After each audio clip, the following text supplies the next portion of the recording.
Thank you guys so much for being here. So today we're going to talk about a work in progress. I'm going to start off, and then Anmol's going to jump in. As Megan said, I've been doing this work for about 10 years or so, looking at how families and teens talk about sex and relationships, and whether and how those conversations can support teens' health. I love this work. I find it endlessly fascinating and very cool to just be a part of. But I think sometimes I get so focused in on the specific project, the specific finding, that I kind of lose track a little bit of the big picture. And this week, some of you may have seen this, there was an editorial in the New York Times titled "How to Make Sex More Dangerous," and it really brought me back to connecting with why this work matters, why we need to keep doing this work. So I'm going to include a few statistics from that editorial that really stood out to me. The first piece is about teen sexual behavior. We know it's been true for quite a while that by the end of high school, about 60% of teens are sexually active. 1 in 4 female teens get pregnant by age 20, which is a number I hadn't seen for some time. That's kind of a striking number, and most of those pregnancies are unintended. Thinking also about the larger context of where are teens getting their information about sex and relationships. She gives some statistics about sex education in school. I'm going to point out a few of them. Fewer students receive comprehensive sex education in the U.S. now than any time in the past 20 years. So it's not just that it's a tough situation, but that it's really gotten a lot worse. So most teens are not getting comprehensive sex education in school. Only half of districts in the U.S. require sex education in school. And just as an example, Massachusetts does not require sex education in school, although if you look at the Boston Public Schools website, they have a very comprehensive sex ed curriculum that they map by age groups. 18 states require that educators tell students it's acceptable only to have sex within the context of marriage, and only 10 states address sexual assault or consent in their sex education curriculum. So I think it's both kind of a discouraging picture of the systemic sex education that teens get in this country, but I think it's also a reminder of how important those family conversations are, because we do have a systemic void in this country in terms of where students are getting the information they need to be healthy and make healthy choices about sex and relationships. Okay. So in our talk today, I'm going to talk a little bit about the background, what research is out there on how families talk about sex and relationships. Then Anmol and I are going to talk about our study, which is an R21 from the National Institute of Child Health and Human Development. R21's, it's a grant mechanism that's about exploratory research, so it's looking at research in a new area or looking at something in a new way. There's a lot of research out there about how families, particularly moms, talk with teens about sex and relationships, but there is not much out there about how other family members talk, and that's the new and exploratory piece that we do. So our R21 is about exploring extended family roles in conversations about sex with teens. And when we say extended family, I know people define it in all sorts of ways. The way we're talking about it is someone who the teen considers part of their family, who's older than them, and who's not a parent. So it could be older siblings, older cousins, it could be godparents, grandparents, aunts and uncles. So it's how teens define family, but not a parent. So there are 2 pieces of this work. So it's a mixed methods grant, which means it has qualitative and quantitative pieces. I'm going to start out talking about the quantitative piece, where we're trying to look at, do these conversations with extended family, can they protect teens from risky sexual behavior? And for that, we're going to look at surveys of 11th and 12th grade teens. And then the piece that Anmol's going to focus on, which is really about our collaborative work together, which is still, we're right in the thick of it, is looking at how do those extended families understand those conversations with teens. And that's from interviews with 39 extended family members, which we did in the past year. Oh, and then lastly, we're going to talk a little bit about what this experience has been like for us, working with this research and doing it together. And then hopefully we'll have time for some questions. Okay, so just to give you a list, there's a bunch of people who've contributed to this research. We're the 2 ones who are here today talking about it. Oops, it is sensitive. Okay, in terms of what we know, there's a lot of research that shows that when teens talk with their parents about sex and relationships, particularly if they have those conversations before they've had sex, It can help protect them. It can help delay their first sex, and it can also help them to use protection when they do have sex. An issue there is, Megan mentioned, only about half of teens talk with their parents about sex and relations, so that leaves a lot of teens who aren't having those conversations. But a piece that has been a lot less investigated is that there is some research that suggests that teens actually talk a lot with other family members. Again, this what we call extended family or non-parental family. From our understanding, these conversations are particularly important as teens get older. We know from qualitative research that teens often find, particularly once they're sexually active, that conversations with parents can get maybe even more awkward than they were before they were sexually active. Teens feel embarrassed to talk with parents about their sexual activity. They're afraid of disappointing them, of judgment from parents, so that we understand that the time when adolescents are getting older, becoming involved more in relationships and sex, that those are times where extended family might be a particularly strong resource, either as an alternative to parents or just another voice in the conversation. Extended family research suggests that Black and Hispanic or Latinx teens talk more with extended family than white teens do, and part of that might just be a cultural emphasis on family and not just parents being a critical part of kind of the unit of connection. Okay. In terms of what's missing, a big issue, at least in quantitative research, is how do we measure these things? A lot of the time there's a question on a survey that might be like, do you talk with someone in your family who are not, aside from your parents, about sex? Which is a good start, and in fact that's a measure we've used with just one item. So what it gets to an idea of is who's in this conversation, but what's missing is who are those conversations with? What do you talk about? Kind of what are the values you might be passing on in those conversations? And then there are really only a couple studies that look at, do these conversations with extended family relate to teens' sexual behavior? The piece that's missing qualitatively is there's hardly any research that looks at how do extended family members understand those conversations? What do they think is their role? What are they trying to do? How are they trying to support teens? There is some really cool research on grandparents, and particularly grandparents who are taking parenting roles in African American communities. And there's one study that found that African American grandmas who are taking caretaking roles were actually much more comfortable and willing and engaged to talk with teens about sex than their parents were. So just kind of an interesting piece, but beyond the grandparents, it's just not out there. Oops. Okay, so our quantitative research questions, we wanted to look more in depth. Does the topic of those conversations, does what the teen is talking about with extended family matter or predict in terms of teen sexual risk behaviors? And also, does who they talk to matters?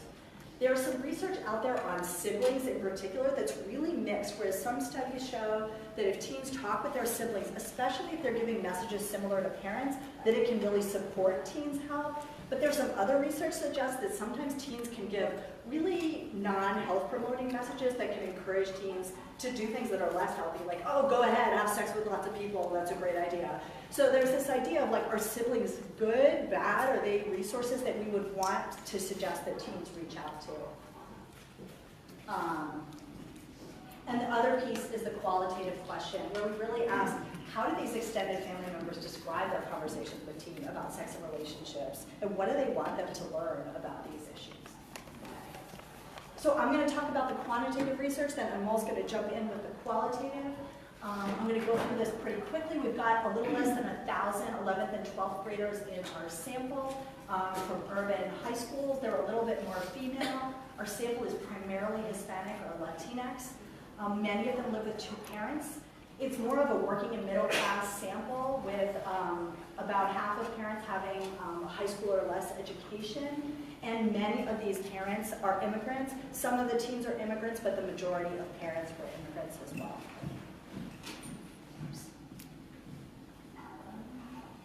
Okay, so what we know about our teen participants from the survey, about a third of them have had vaginal or oral sex. About half of them say they talk to a parent about sex, and about the same number say they talk to an extended family member. I think this is important because most of the research is all about like parents as the primary resource for teens about sex and relationships, but our research suggests that at least in terms of whether they're having this conversation with somebody, it's almost just as likely to be someone else in their family who's not a parent. You can see the go-to people for the teens in our survey were older sisters and older female cousins, but they had some other folks they talked to as well. And I have to say, grandparents barely even made the cut. It may be in different communities that's happening more. So we use structural equation models to look at the associations between teens' conversations with extended family and their sexual behavior. We looked at 3 different kinds of talk, 3 different kinds of values that family members could pass on to teens. The first was risk, which is really why sex is a bad and dangerous thing. So that's one message. Another message was protection. So if you are having sex, what are the things you can do to protect yourself from STIs or teen pregnancy? And then the third one was relational sex. It talks about how they would support the teen having sex if it's in the context of a close relationship. So 3 different kind of value systems they could pass on in their conversations. We focused on sexually active teens in this analysis because of that thing I talked about where we think that extended family are going to become more important after teens have sex. May not be as much in the conversation about delay, but once they're sexually active, teens might reach out to those extended family members. So we looked at the number of sexual partners and common use. We also accounted for a bunch of other factors, including whether they talked to a parent about sex, because we wanted to know if their conversations with extended family made a difference above and beyond what their conversations with parents. Oops. Our findings. Okay, in terms of what they talk about, we found that teens who talk with extended family about things like protection from STIs and teen pregnancy had sex with fewer people than people who didn't have those conversations. And teens who talk with extended family about why sex is dangerous had sex with more people than if they didn't have those conversations. And I'm going to talk in a minute about how to make sense of that. And there were no associations of talk or common use. We also found that regardless of the generation of the extended family member, so whether they were a sibling or cousin, kind of the teens generation, or whether they were an aunt or uncle or a grandparent, there was no difference in the effects of those conversations. Okay, so just a couple take-homes from that. All the research says it's really important for parents to have these conversations with teens. So when we're talking about extended family, it shouldn't take away from the importance of that parent role, but this is really looking at can extended family add to that role. But these findings suggest that it seems like extended family might be able to join those conversations in a constructive way that can support teens' health. And our takeaway is that it's what you talk about, not who you talk to. So are you having a conversation with the teen that fits their development and experience? So if you think about a teen who's already having sex, and you're talking with them about sex and relations, and you're like, sex is a really bad idea, it's really dangerous, it's really bad for you, and the teen's like, I'm here already. Like, this is not a productive conversation. Whereas if you know the teen's having sex, meeting them where they are and talking about, given that you've made this decision, how can you protect yourself and make sure you have the information you need to be safer in your sexual activity is much more constructive. And I think this issue highlights for me some findings about parents and teens' communication about sex, which is that when teens are having sex, when you ask a parent and teen, is the teen having sex? You ask the teen, are you having a sex? And you ask the parent, is your teen having sex? When teens are sexually active, over half of parents say that they're not having sex. So parents underestimate dramatically whether their teens are sexually active. So if you think about as a parent, if you think your teen is not sexually active, you're going to focus your conversation likely on delaying sex. But if you're underestimating your teen's sexual behavior, you're going to miss an opportunity there to meet the teen where they are and hopefully have a conversation that fits how they can protect themselves given the decisions that they're making. And one question I have for the future is kind of, do extended family members misjudge in the same ways? We don't know. The other piece is it doesn't matter from our initial research who the conversation is with. So if the sister is giving a message about using protection for sexually active teens or delay, it's going to have the same effect as whether it's the aunt or the uncle or the grandparent. Okay, I'm going to pass it over to Anmol.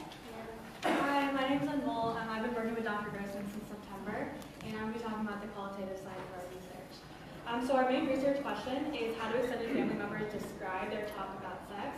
And we're in the process of analyzing a lot of interview data, some of which we're going to focus in on and talk about today.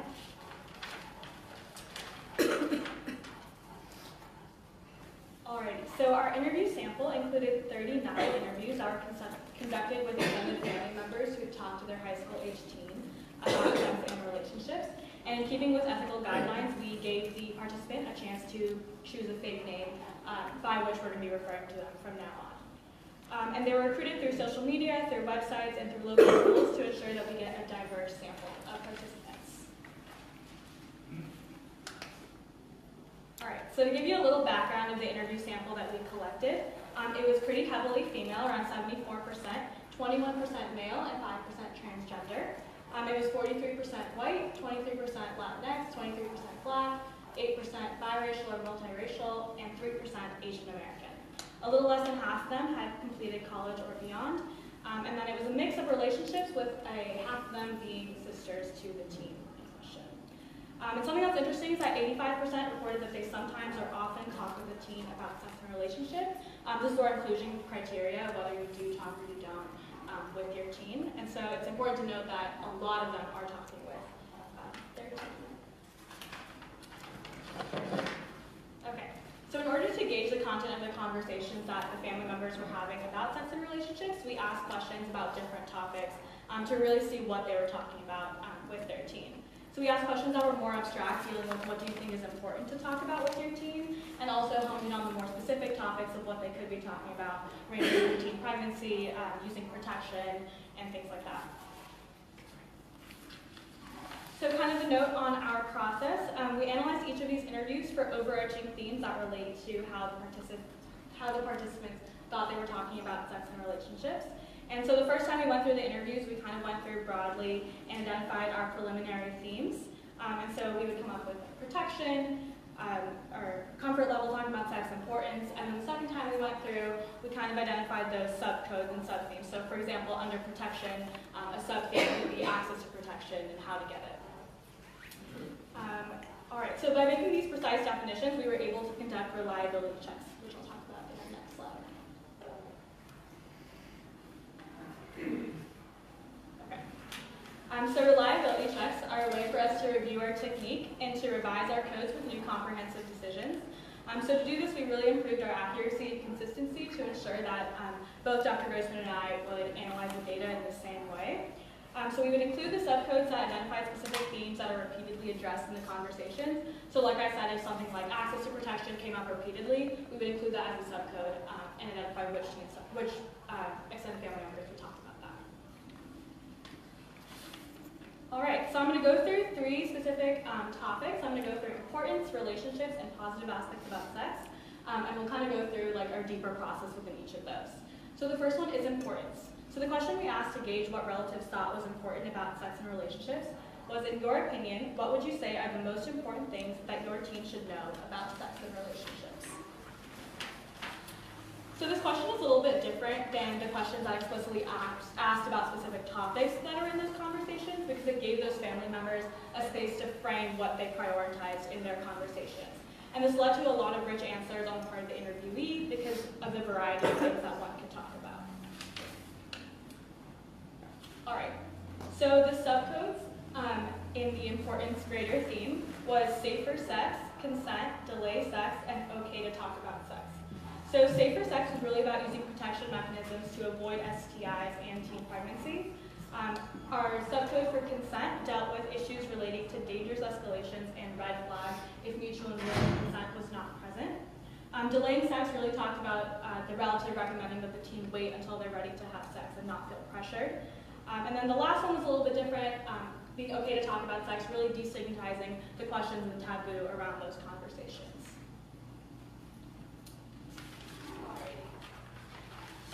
So in terms of the prevalence of what codes showed up the most, 100% of relatives said that they had things to say about what was important about sex and relationships, which was not the case for all of our subcodes, but it's important to note that for this one it was. And about half of them talked about safer sex being one of the most important things that they felt their teen should know about sex. Consent fell at around 38%, delaying sex was about 18%, and okay to talk about sex was at 26%. All right, so now I'm going to read you one quote from each of these subcodes to kind of give you a feel of what they talked about in each of these categories.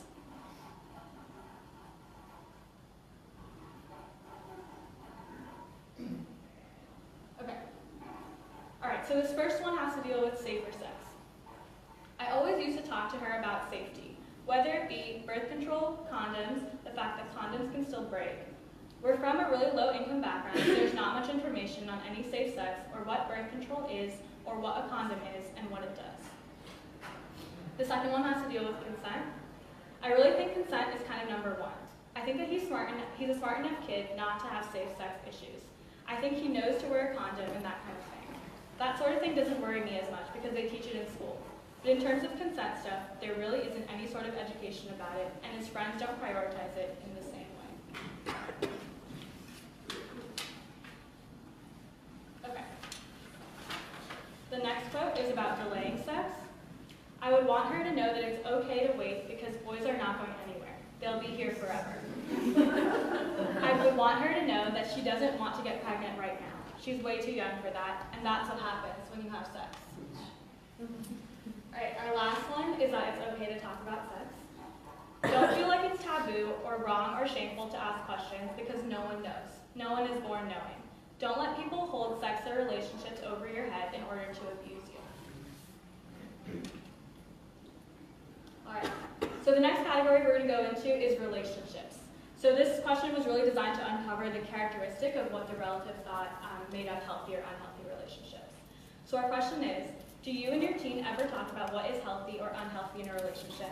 And can you tell me about a conversation you had about that? So the second part of the question is really to get at the content of their conversation and not just a yes or no, whether they've ever addressed it.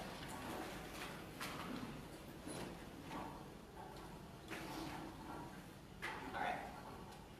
So like I said, this is about conversations regarding the components and qualities that make up healthy and unhealthy relationships. And the following subcodes are the ones that came up most often.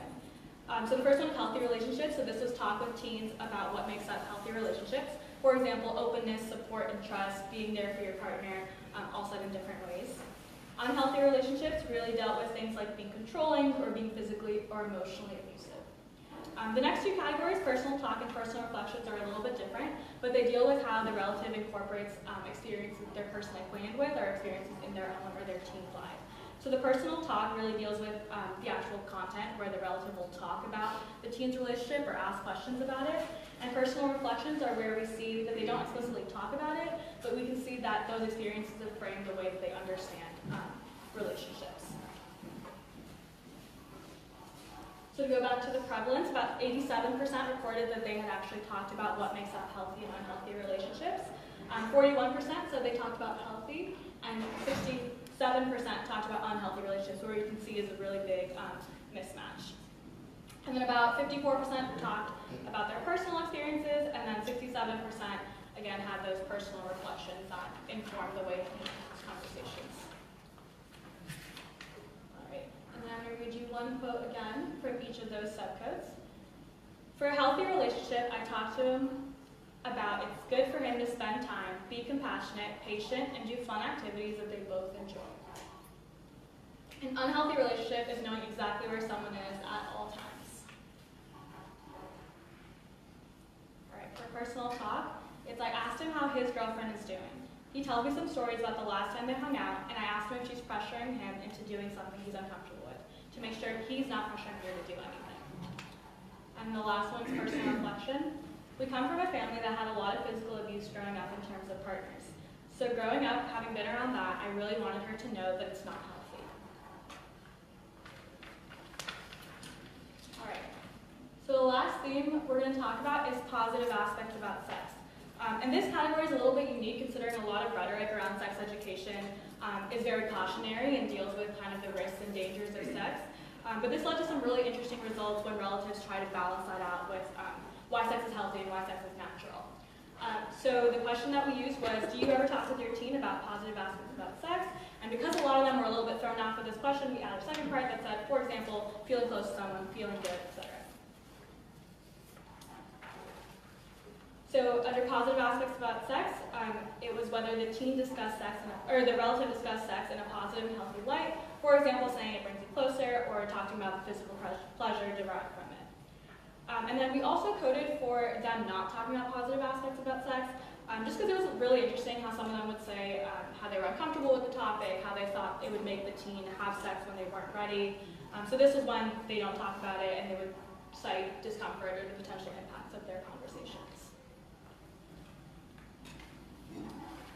So you can see about 54% talked about positive aspects, and then 41% talked about, or didn't talk about positive aspects about sex.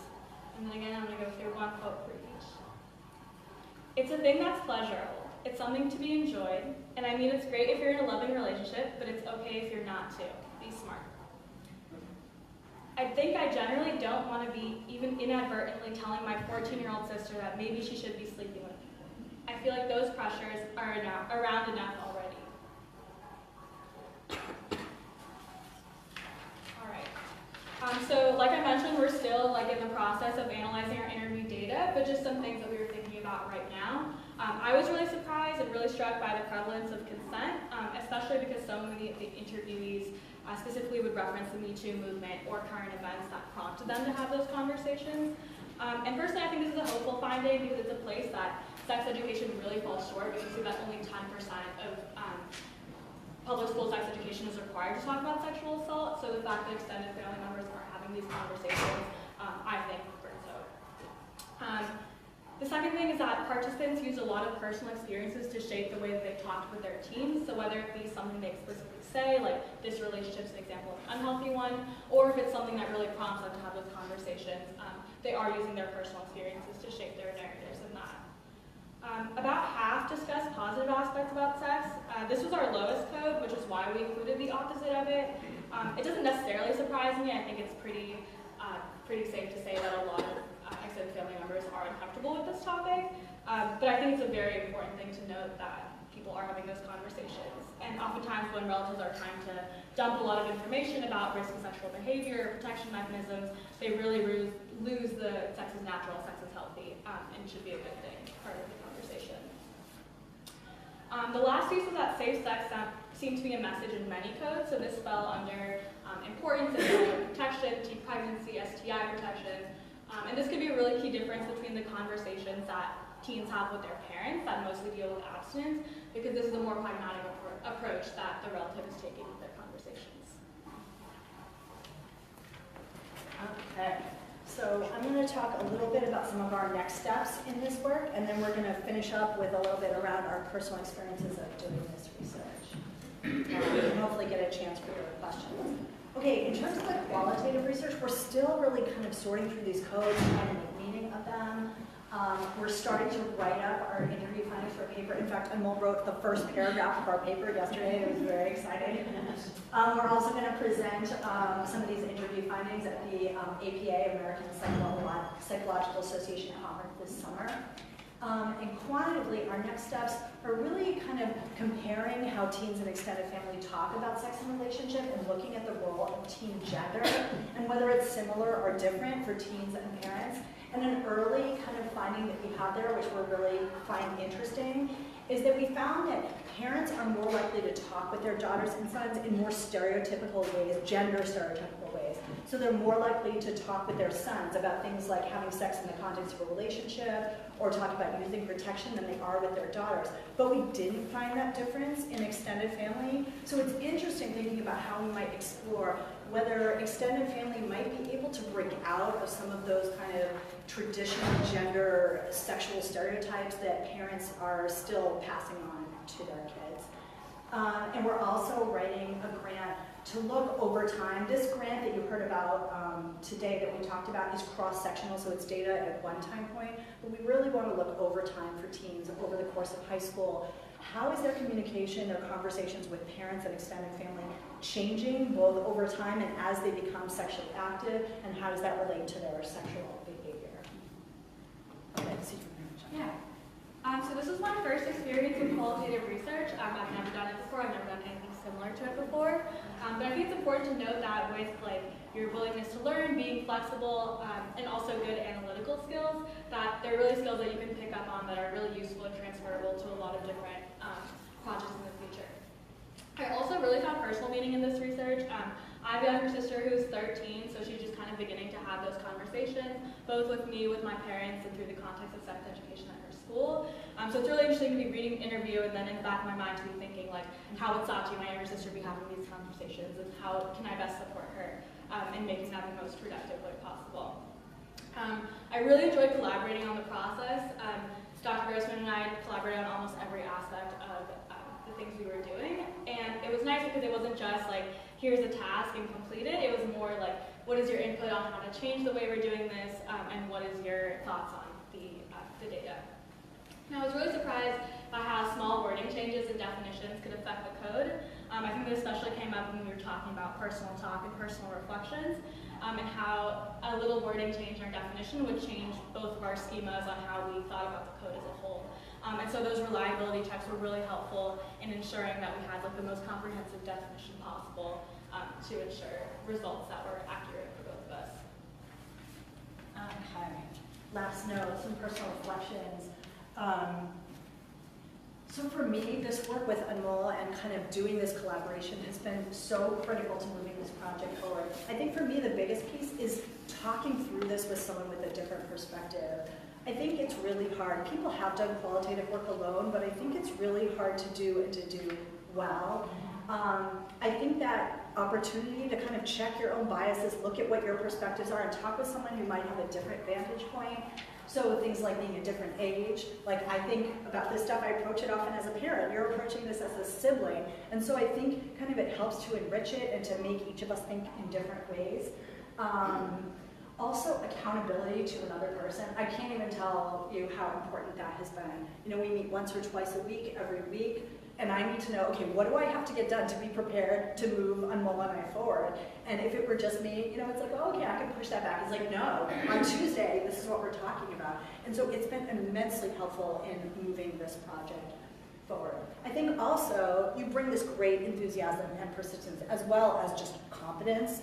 But I think this idea of, oh, this research is so exciting. You know, I do think it's exciting, but I've been doing it for a long time. And sometimes it's like, okay, we're doing it. It's like, no, this is really exciting. And even, you know, I think at the stage in the reliability check where it's like, how are we still not seeing this in the same way? And I was ready to, you know, bang my head against the wall. And I'm almost like, okay, this is what we do. Let's keep going. It's like, all right, all right. So it helps me kind of stay engaged and stay positive in what is actually a pretty hard, even though really interesting process.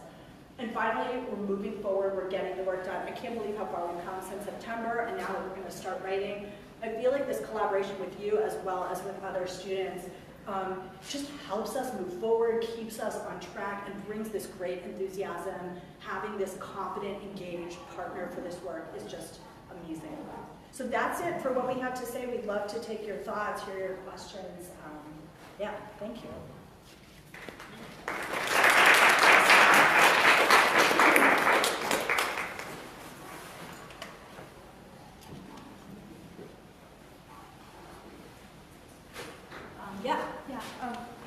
Hi there.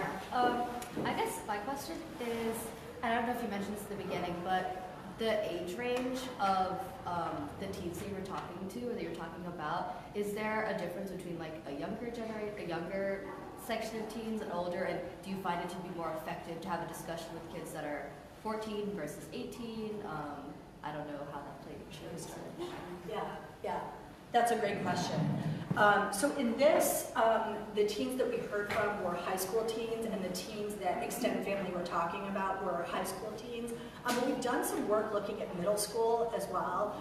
I think those conversations are important no matter what the age is, but I think it's about that developmental fit. Again, both in general, when you think about like a 12 or 13-year-old, what are they ready for, talking about, and what's like a 17-year-old ready, that they're pretty different, but also teens vary so much, like knowing that individual teen, that some 12-year-olds are already like physically developed, they're already having relationships, and other ones are like, I just want to like play my, you know, Xbox, and I'm not even ready to think about a partner. So I think the conversations are going to look different. But what we don't know, I'd love to hear kind of these extended family relationships, how they look like in middle school. Are they as prevalent in middle school as in high school? And kind of, we don't know that piece yet. So it's a great question. Do you want to add anything to that one? I think like the biggest piece of it is less so the age, but more like where they are in that developmental process. So a lot of times we would ask a question like, do you talk to your teen about protection? And then their answer was just like, oh, we haven't gotten there yet, or like it doesn't make sense to have those conversations right now. Whereas it would make sense for a 14-year-old who's sexually active to have those conversations, but like even an 18-year-old might not be sexually active. So it's less age, but more like where their experience is so far and what they need most at that time. I thought it was interesting, I think it was in the quantitative data, that the data set was pretty equal between male and female, but then when you were looking at the extended family, the largest percentage were going to older sisters and female cousins, and I think, assumptions might be that females would be more comfortable talking to females, but I was curious if you were able to map, if it was mostly females who took the survey who were going to females, or if it was spread out. Yeah, so that's a great question about kind of how, like, whether teens want to talk to, like, same-sex family members. I mean, there is some research that suggests that teens are sometimes more comfortable with same-sex family members, and we've learned qualitatively about, like, single moms who are saying, like, I help have my son have a male go-to guy in the family they might be able to talk to.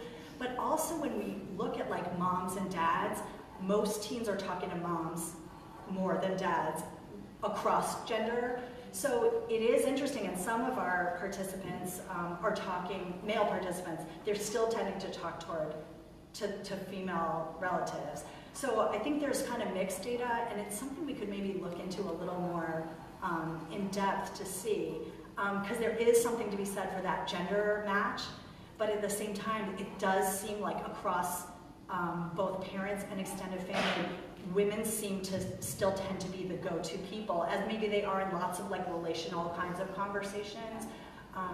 But we're hoping to explore a little more dads' roles in other projects too, to kind of see what piece they play and how they might be able to get more involved. Do you want to add anything there? I'm really curious if there was any way of, in your questions, mapping out some of the different cultural and family values influences on what they talk about. That may not have been part of the lens you were using for that survey, but because of the different populations, if any of them are immigrant families, I'm curious about that. Yeah, that's a great question.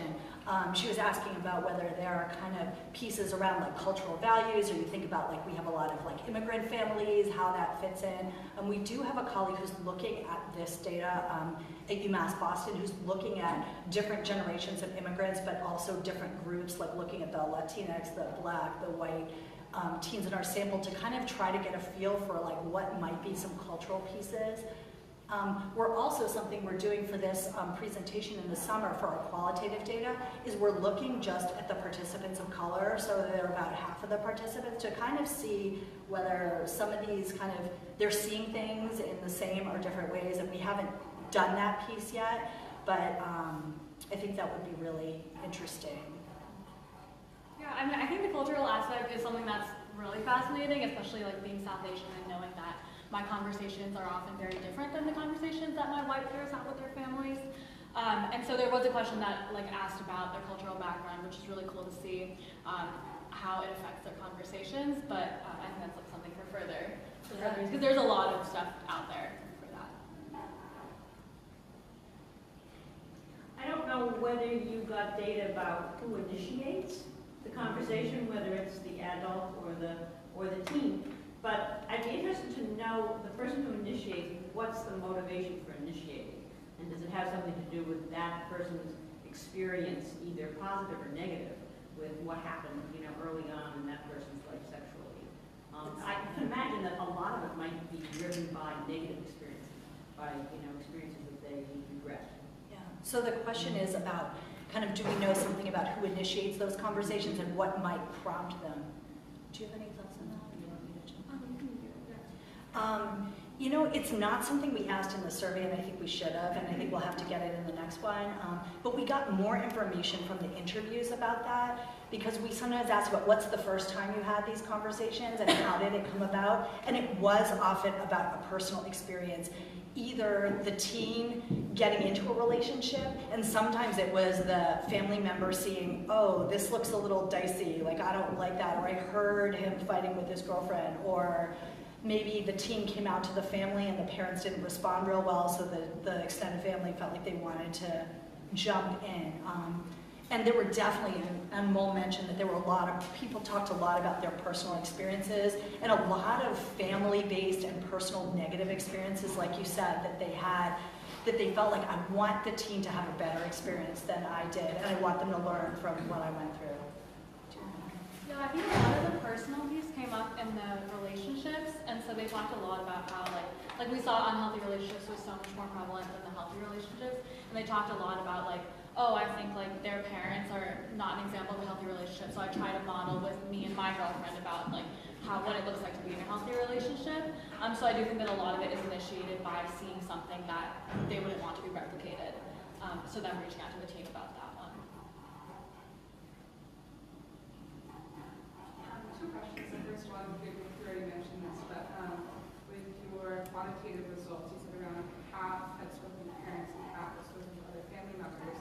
How much overlap was there between those two statistics? So were people who had talked to their parents also speaking with their extended family members, or were those two different groups? That's a great question. So she's asking, so we know that about, in the survey sample, about half of teens reported that they talk with a parent and half reported they talk with extended family. So how much overlap? We actually just looked at that yesterday, so I'm glad you asked that.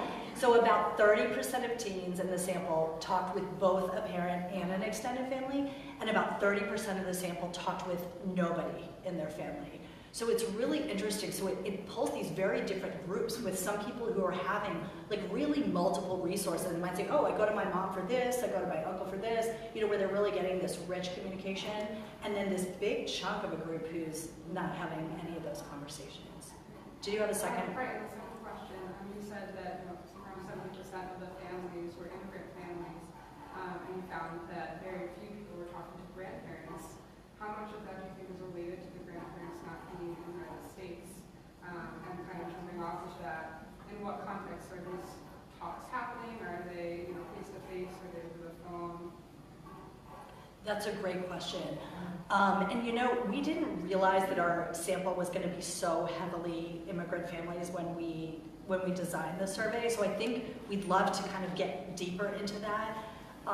But we did hear in previous qualitative data that kids struggled because they were like, you know, this family member isn't here, you know, and how do they, you know, can they text, can they talk on the phone? We didn't limit it to in-person conversation, but I think it's a great point in terms of who can you access in your family and how much of an issue was that? When we did talk to the interviews, a lot of people weren't necessarily living in the same place, so they were talking in different ways, like through social media, through a lot of texting back and forth. But I think it's something that'd be really interesting to go into in terms of just the access question. Yeah. Do you have a way to check the ages of the extended family members that the teens were talking to? And I ask only because I think the dynamic between parent and child is kind of unique. And I don't know, I just wonder if, even if you're talking to an aunt, say, if it's an aunt who's much closer to their own age, right? Because obviously a sibling or a cousin is going to be the same generation. I just wonder if that makes a difference. If they feel comfortable talking to someone that they perceive as more with it in terms of what they would be going through. Yeah, so it's a great question in terms of, do we know the age of the extended family? So it may be an aunt who's like a much older aunt, or it might be like a young hip aunt. We don't know that, and I think it's actually a really good point, particularly because some of these kids, you know, they might be like the youngest kid in a family where they have a much, much older sibling who's like already has a family and who's from kind of a different generation, where some of them, the sibling was a couple years older. So we mapped in terms of generation, the teen generation, the parents' generation, the grandparents' generation. But I think it would be great to look, to get more detail. I mean, I don't know, it's hard because teens aren't, that's not necessarily an area that teens are really great at reporting, like how old is your auntie.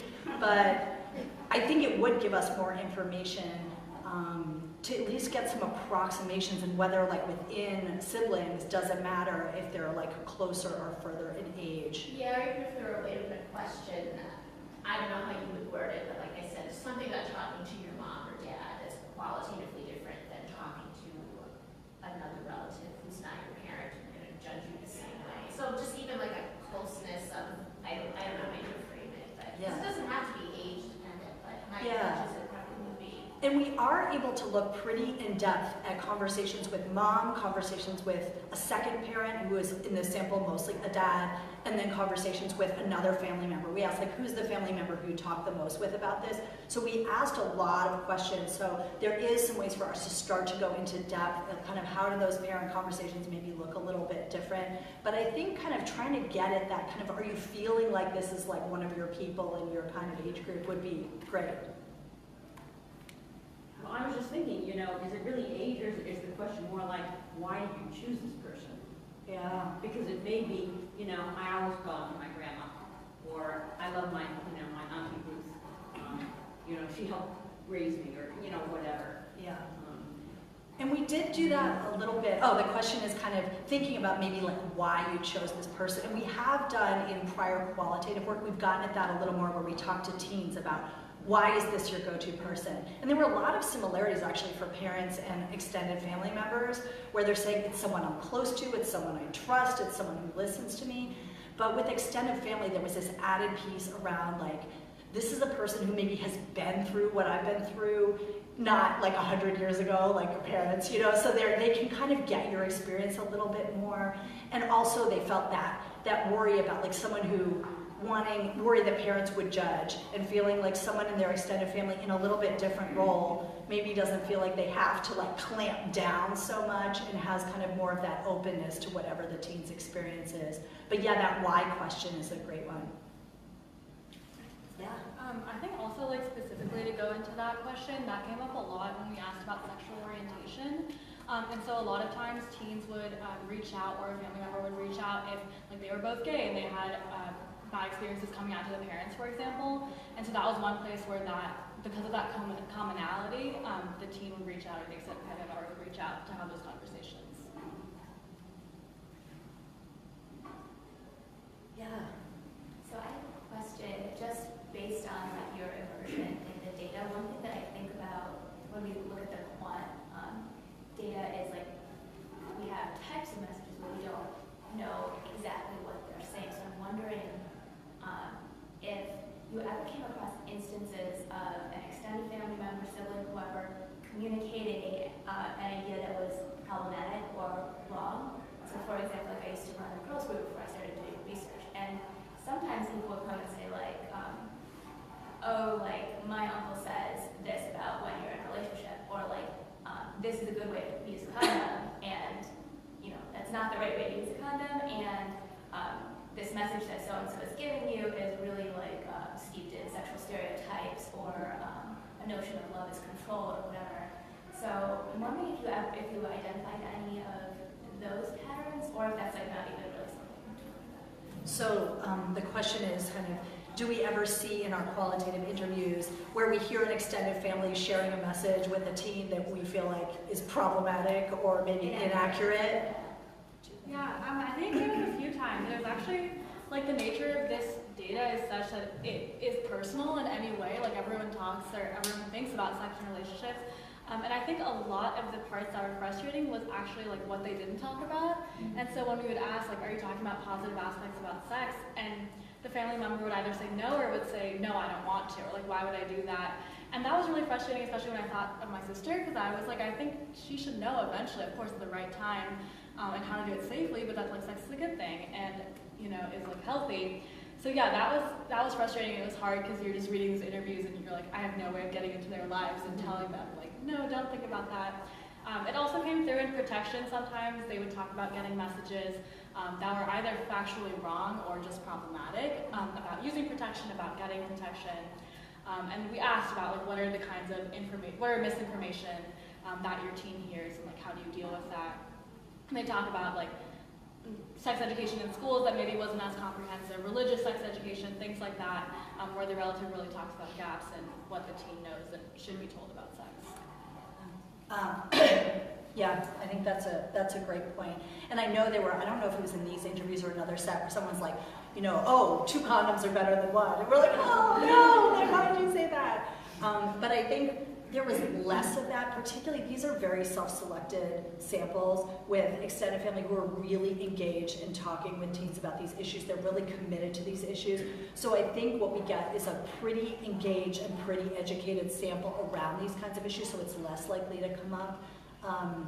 But it is out there, and people sometimes feel really excited to share their message, and their message is not always a message that either we would support or that is factually accurate.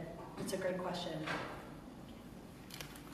Well, thank you guys so much for being here and for asking these great questions, great comments. We really appreciate it.